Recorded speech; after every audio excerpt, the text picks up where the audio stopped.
Stepping into a distant passage of time, we will explore the traces of civilization sculpted on the British mainland, from prehistoric times to its heyday as the British Empire. Entering the ancient times through conquest and unification, and journey through wars and invasions, we will unearth the roots that gave rise to an invincible nation. This is the epic story of a civilization that grew and metamorphosed on the British mainland, forming a solid foundation for an empire that would change world history.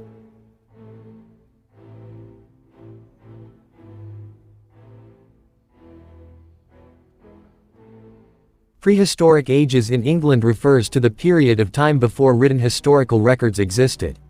At this time, humans have inhabited the territory of England since about 800,000 years ago. Archaeological evidence such as stone tools, artifacts, and remains of human settlements point to the presence of humans at this time. During this period, pre-Celtic tribes began to appear in Britain. These tribes included the Britons and early Celts. They lived in a primitive society, depending on hunting, fishing and gathering natural resources. At this time, the pattern of human settlement was dominated by small villages made of wood and clay. Primitive agriculture was also the main activity, with the cultivation of wheat, barley and vegetables. This period was also marked by the use of more advanced stone tools, such as stone axes and knives. The use of pottery also became common, indicating developments in ceramic technology. With this prehistoric evidence, we can see that civilization in England already has strong roots dating back to prehistoric times.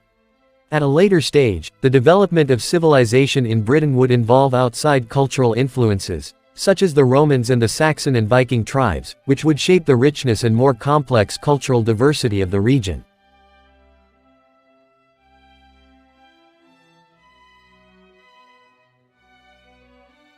In 43 AD, the Roman Empire under Emperor Claudius conquered British territory. This conquest turned England into the Roman province known as Britannia. The Roman conquest brought significant changes in the infrastructure, laws and culture of the region. After the conquest, the Romans started building cities as centers of administration and trade. One of the important cities is London, known as Londinium. London is the political, economic and social center of the region. The Romans also built the city of Bath, known as Aquae Sulis, which is famous for its hot springs. As well as building cities, the Romans also brought modern infrastructure to England. They built roads that connected important cities, including such famous streets as Fosse Way and Ermine Street. These roads facilitated trade and defense, as well as strengthened Roman control over the area.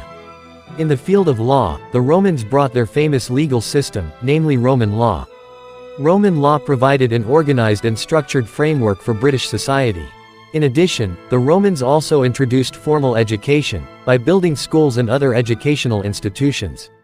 In terms of culture, Roman influence is evident in architecture, art and religion. Roman buildings such as amphitheaters, baths and temples were built in England. Roman art and architectural styles also influenced local art and architecture.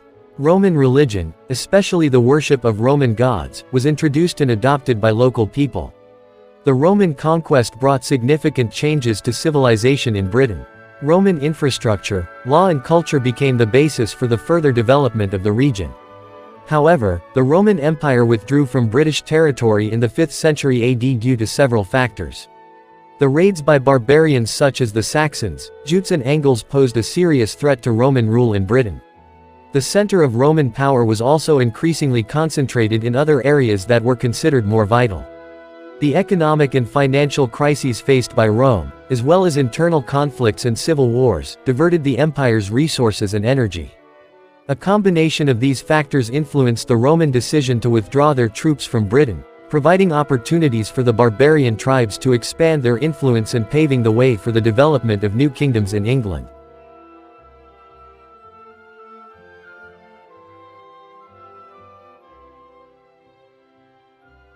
In the 5th century AD, British territory witnessed a series of invasions from barbarian tribes such as the Saxons, Jutes, and Angles.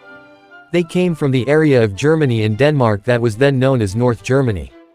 These tribes gradually conquered British territory and established kingdoms of their own. This process is known as the Anglo-Saxon period. The Saxon, Jute and Angles tribes who came from mainland Europe entered British territory via the North Sea and began to replace Roman domination. They formed independent kingdoms in various regions. For example, the Saxons founded the Kingdom of Wessex in the southwest, the Jutes founded the Kingdom of Kent in the southeast, and the Angles founded the Kingdom of Northumbria in the north. For several centuries, the Anglo-Saxon kingdoms were constantly at war with each other to expand their dominions. Some kingdoms, such as Wessex and Mercia, became very powerful and tried to unite the English territories under their rule. However, the union was unsuccessful, and England remained divided into several competing kingdoms. Furthermore, in the 9th and 10th centuries, Viking raids from Scandinavia also posed a major threat to the Anglo-Saxon kingdoms. The Vikings, who came from regions such as Norway, Sweden and Denmark, launched raids into British territory with the aim of pillaging and conquering. Viking raids occurred periodically and caused great damage to British territory. Viking raids continued for generations, and they succeeded in establishing Viking kingdoms in several parts of England, such as the Kingdom of Jorvik in York.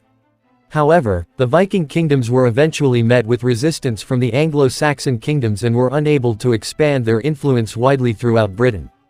The period of the Saxon and Viking invasions significantly shaped the course of British history towards the formation of the modern nation. This was a period of conflict, political change, and cultural mixing between the indigenous Britons and the Saxons and Vikings. Ultimately, the Anglo-Saxon kingdoms and their resistance to the Vikings formed the foundation for the later formation of the British Empire.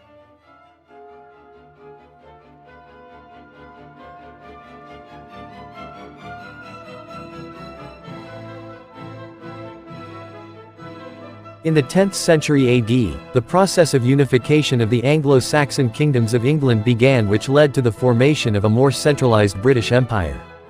This process of unification was led by King Alfred the Great of Wessex, who is often considered one of the most influential figures in English history. King Alfred the Great was a smart and persistent leader. He successfully fought off Viking attacks and defended the Kingdom of Wessex. During his reign, Alfred the Great also strengthened the administrative, legal and defense systems in his realm. He also encourages the development of education and culture, especially through the promotion of education within the church.